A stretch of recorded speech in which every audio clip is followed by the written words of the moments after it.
creative colouring using paint straight from the tube. This means using acrylic paints without pre-shrinking the page and without the use of water. You can, of course, put them onto a palette, but literally straight from the tube works as well. Working straight from the tube is a lot of fun, and it's highly recommended if you're working in a place where, like a coffee shop or somewhere on holiday, where you can't have cups of water and palettes and all kinds of stuff.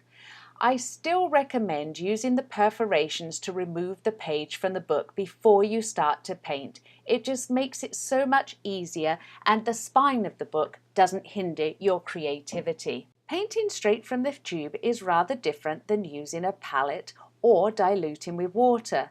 When painting straight from the tube, I recommend you'd use one colour at a time. Use the blue, for example, all across the page wherever you want it to be, then put the lid on and switch colours. Different from using a palette where you may have a small amount of each colour on the palette to choose from.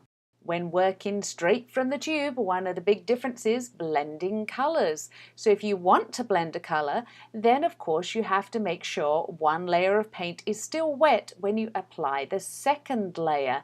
And you don't really want to put that paintbrush back in the tube if it's got a different colour, or you'll be blending in the tube.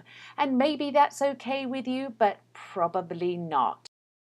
So rather than blending, try layering. Test your paints to see how well they layer, but just do one colour at a time, close the tube, open another, and when the paint's dry, apply it. We're painting straight from the tube, so there was no need to pre-shrink. However, it may start to curl as you add layers of paint. Every now and again, as the paint is dry, just uncurl the page before you start again. Because we are layering rather than blending our paints, I can add a light over a dark. You, of course, will have to test your own paint quality to see if you can do the same, but I bet you can. Once your page is dry, you can use this new canvas for other medium. Here I'm going to use my lovely paint markers. They actually cover over the paint very nicely, which is a good thing because I wasn't too keen on the green paint.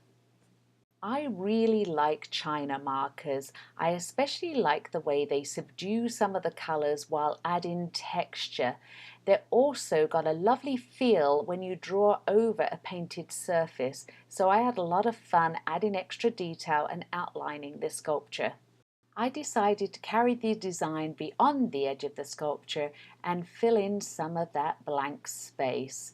I love the way all the primary colours match, whether it's the paint or the China markers. So there you have it, painting straight from the tube. Why not? Share your creative colouring with me via social media. #BWPColouring. Don't miss a tutorial, so like and subscribe and you'll be sure to catch them all. Cheryl-Ann Webster.com